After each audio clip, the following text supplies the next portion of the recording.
Серце розривається, дивлячись, як жив наш президент.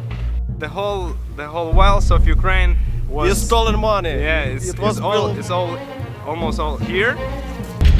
European Union leaders and Ukraine have failed to sign. Mr. Yanukovych was one of the main corrupt presidents in the world. Mr. Manafort, he was political spin doctor and mentor for Mr. Yanukovych.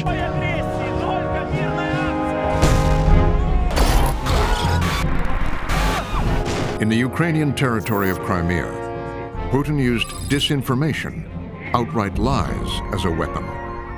The United States is today moving to impose additional costs on Russia.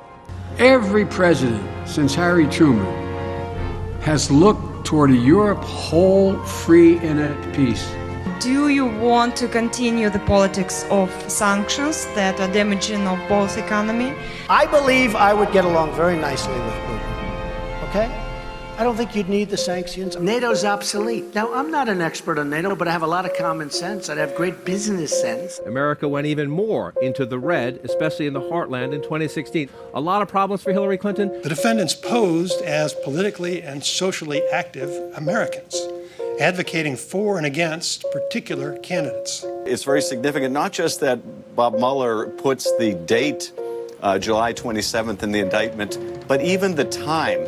They want us to know that this happened after Donald Trump made that speech. How stunning. The notion that Paul Manafort left Trump Tower to go meet with a guy who had ties to Russian intelligence and talk about the presidential campaign. It looks like they were talking about polling data that Paul Manafort gave to Kilimnik. I don't think Manafort's going to cooperate. I think he's more scared of the Russians than he is of jail.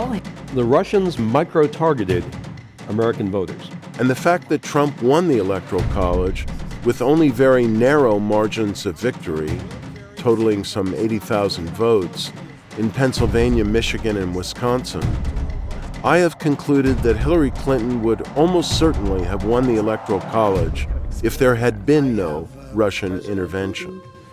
He just said it's not Russia. Trump, he had ended up with owing $4 billion to 70 banks. A company called Bayrock moved into Trump Tower. It had ties to the Russian mafia. And they made Donald Trump an offer he could not refuse.